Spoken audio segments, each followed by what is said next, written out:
Hello viewers, আসসালামু আলাইকুম ওয়া রাহমাতুল্লাহি ওয়া বারাকাতুহু। কেমন আছেন সবাই? আশা করি সবাই ভালো আছেন। সবাইকে ভিকেল স্টোরিতে স্বাগতম আজকের ভিডিওটি দেখার জন্য।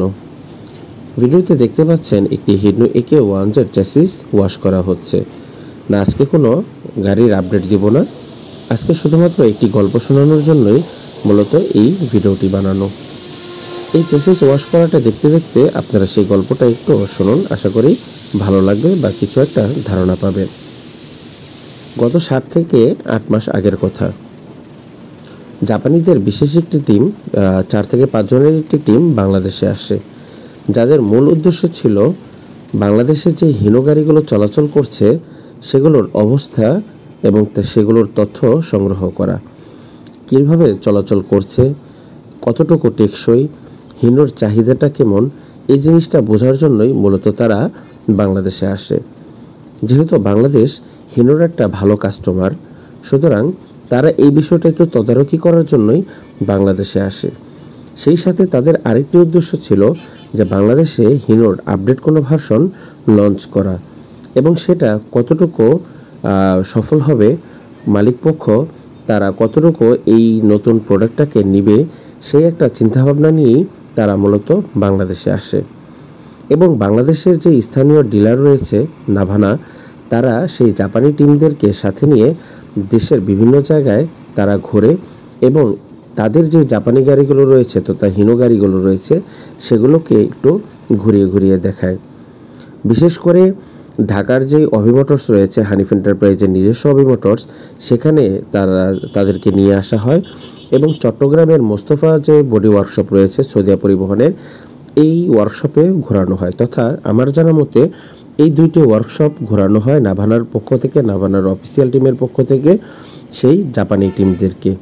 কারণ এই দুইটা ওয়ার্কশপ, তারা অভি এবং মোস্তফা, তারা সাধারণত খুব বেশি পরিমাণে ওয়াঞ্চের বডি তৈরি করে থাকে।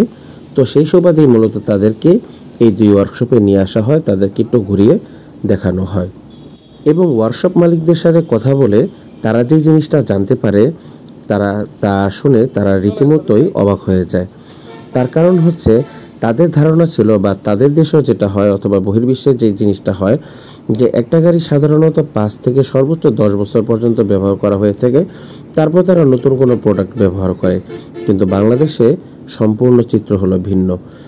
বাংলাদেশে তারা এসে জানতে পারে যে হিনো গাড়িগুলো তারা প্রায় 15 থেকে 20 বছর পর্যন্ত চালাতে পারে।